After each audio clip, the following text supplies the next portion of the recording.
जैव विविधता बुझीपार very good. एबे पढ़िबा वैज्ञानिक नामकरण। तुम मानकर ना दिया जायछि, तुम मानकर ना अछि, समस्तଙ୍କର ना अछि। एई जो नामकरण काहेकि करा जाए? अच्छा धरिनियो तुम ना कौन? अच्छा धरिनियो तुम ना मानकर राकेश।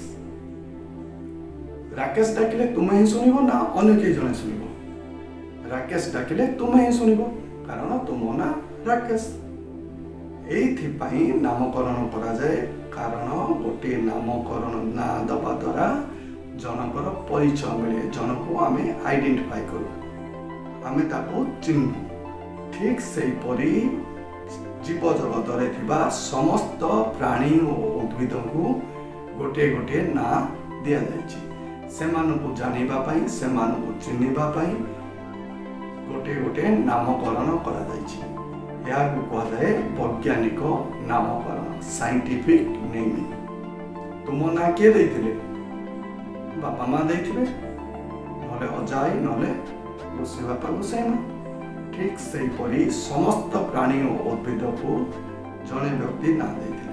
किए से होचंती कैरोलस लिनियस।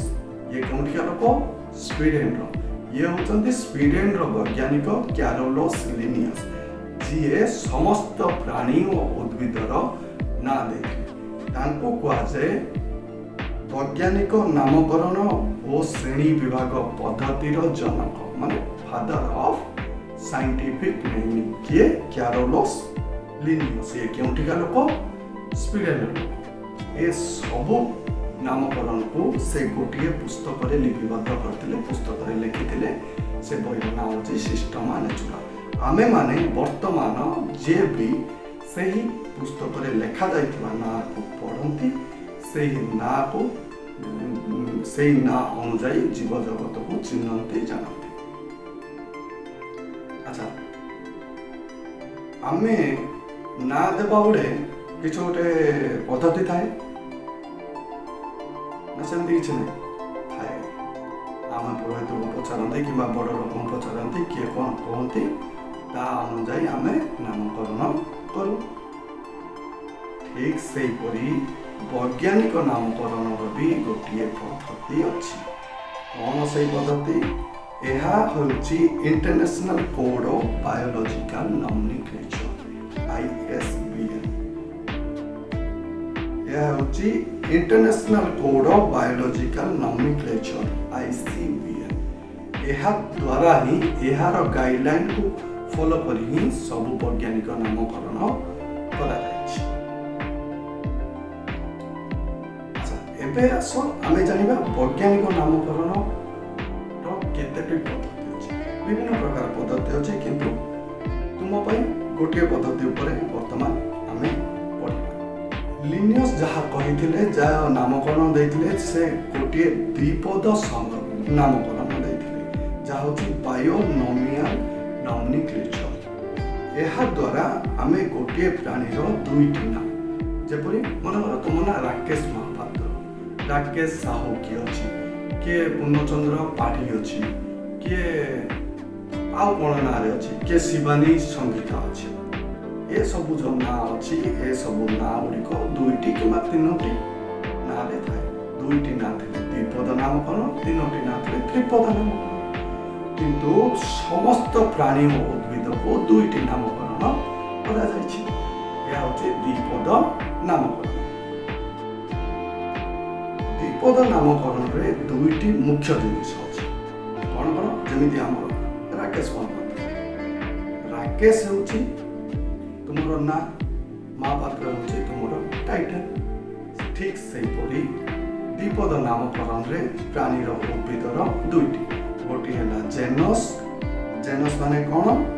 जेनस माने होछि प्रजाति, आ गोटे हैला स्पेसीज माने जाति। प्रजाति जाति, प्रजाति होछि ना, जाति होछि टाइटल। एठी अलगा टाइटल ला होछि प्रजाति जेनस, ନାଟା ହେଉଛି ଜାତି ସ୍ପେସିସ୍। ଗୋଟେ ଉଦାହରଣ କହୁଛି, ବାଘ, ବିରାଡ଼ି, ସିଂହ, କଲରାପତରିଆ ବାଘ ଏସବୁ ଦେଖିବାକୁ ଟିକେ ସାମଞ୍ଜସ୍ୟ ଅଛି ଏମାନଙ୍କ ଭିତରେ। ଏମାନଙ୍କ ମଧ୍ୟରେ ଅଧିକ ଟିକେ ସାମଞ୍ଜସ୍ୟ ଅଛି, ବିବିଧତା କମ୍ ଅଛି। ତେଣୁ ଏସବୁକୁ ଗୋଟିଏ ଜେନସ୍ରେ, ଗୋଟିଏ ପ୍ରଜାତିରେ ଅନ୍ତର୍ଭୁକ୍ତ କରାଯାଏ। ଏମାନେ ସବୁ ହେଲେ ଗୋଟିଏ ପ୍ରଜାତି। ସେ ପ୍ରଜାତିର ନାଁ କ'ଣ? ଫେଲିସ୍। ତାପରେ ପୁଣି ଅଲଗା ଅଲଗା ଜଣଙ୍କର ଏମାନଙ୍କର ଟାଇଟେଲ ହେଲା ଫେଲିସ୍। ତାପରେ ଅଲଗା ଅଲଗା ସବୁ କ'ଣ ଆସିବ? ସ୍ପେସିସ୍ ଆସିବ, ଜାତି ଆସିବ। ବୁଝିପାରିଲ? ବୈଜ୍ଞାନିକ ନାମକରଣ କ'ଣ ବୁଝିପାରିଲ? ପ୍ରାଣୀ ଓ ଉଦ୍ଭିଦକୁ ଯେଉଁ ନାଁ କ୍ୟାରୋଲସ୍ ଲିନିୟସ୍ ଦେଇଛନ୍ତି ତାହା ହେଉଛି ବୈଜ୍ଞାନିକ ନାମକରଣ। ସେ ସମୟରେ ଯେତେ ଗୁଡ଼ିଏ ପ୍ରାଣୀ ଓ ଉଦ୍ଭିଦ ଆବିଷ୍କାର ହୋଇଥିଲା ସେଗୁଡ଼ିକର ନାଁ ସେ ଦେଇଛନ୍ତି। ତାପରେ ଯାହା ଆବିଷ୍କାର ହେଉଛି ସେଇ ଗୋଟିଏ ପଦ୍ଧତି ଅନୁସରଣ କରି ସେଗୁଡ଼ିକର ନାଁ ଦିଆଯାଉଛି। ଦ୍ୱିପଦ ନାମକରଣ ପଦ୍ଧତିରେ ଯେକୌଣସି ପ୍ରାଣୀ ଓ ଉଦ୍ଭିଦର ନାଁ ଦିଆଯାଇଥାଏ। ବାୟୋନୋମିଆଲ ନୋମିନିକ୍ଲେଚର। ଏହା କ'ଣ? ପ୍ରଜାତି, ଜେନସ୍, ଜାତି, ସ୍ପେସିସ୍, ନାଁ, ଟାଇଟଲ। ଏବେ ମୁଁ କିଛି ପ୍ରାଣୀଙ୍କର ନାଁ କହୁଛି, ସେମାନଙ୍କ ବୈଜ୍ଞାନିକ ନାମକରଣ କହୁଛି, ମନ ଦେଇ ଶୁଣ। ସିଂହ ଫେଲିସ୍ ଲିଓ, ବାଘ ଫେଲିସ୍ ଟାଇଗ୍ରିସ୍, କଲରାପତରିଆ ବାଘ ଫେଲିସ୍ ପାରାଡସ୍, ବିରାଡ଼ି ଫେଲିସ୍ ଡୋମାଷ୍ଟିକା। ସେହିପରି ବରଗଛର ନାମ କ'ଣ? ଫାଇକସ୍ ବେଙ୍ଗାଲନେସିସ୍। ଅଶ୍ୱତଥ ଗଛର ନାମ ଫାଇକସ୍ ରିଲିଜିଓସା। ମଣିଷର ନାଁ କ'ଣ? ହୋମୋ ସାପିୟନ୍ସ। ଏଥିରେ ପ୍ରଜାତି, ଜାତି, ଜେନସ୍, ସ୍ପେସିସ୍ ବୁଝିପାରିଲ? ଦେଖ ବୁଝେଇ ଦେଉଛି। ସିଂହ ଫେଲିସ୍ ଲିଓ, ବାଘ ଫେଲିସ୍ ଟାଇଗ୍ରିସ୍, ବିରାଡ଼ି ଫେଲିସ୍ ଡୋମାଷ୍ଟିକା। ଏ ତିନିଟାରେ କମନ୍ କ'ଣ ଅଛି? ଫେଲିସ୍। ଫେଲିସ୍ ହେଉଛି ଜେନସ୍, ପ୍ରଜାତି।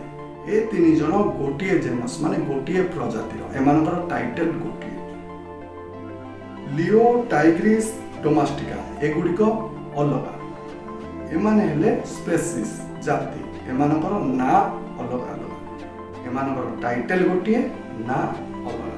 ଜେନସ୍ ଗୋଟିଏ, ସ୍ପେସିସ୍ ଅଲଗା। ପ୍ରଜାତି ଗୋଟିଏ, ଜାତି ଅଲଗା। ବରଗଛ ଓ ଅଶ୍ୱତଥ ଗଛ, ଏ ଦୁଇଟା ହେଲା। ବରଗଛ କ'ଣ ହେଲା? ଫିକସ୍ ବେଙ୍ଗାଲନ୍ସିସ୍। ଅଶ୍ୱତଥ ଗଛ ହେଲା ଫିକସ୍ ରିଲିଜିଓସା। ଏ ଦୁଇଟି ଅଲଗା ଅଲଗା। ବରଗଛର ପ୍ରଜାତି ଜେନସ୍ ଫିକସ୍, ଅଶ୍ୱତଥର ଜେନସ୍ ପ୍ରଜାତି ଫିକସ୍, କିନ୍ତୁ ସ୍ପେସିସ୍ ଅଶ୍ୱତଥ ଗଛର ରିଲିଜିଓସା, ବରଗଛର ବେଙ୍ଗାଲନସିସ୍। ଏଇଥିରୁ ତୁମେମାନେ ଜାଣିପାରିବ ଯେ କେଉଁଟା କେଉଁ ଜାତିରେ ଯାଉଛି, କିଏ କାହାର କ'ଣ ପ୍ରଜାତି।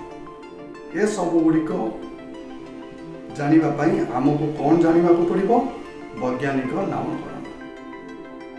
ବୁଝିପାରିଲ? ନାଁ ଗୁଡ଼ିକ ମନେ ରହିଲା? ଯଦି ମନେ ନାହିଁ ମୁଁ PDF ତୁମମାନଙ୍କୁ ଦେଇଦେବି।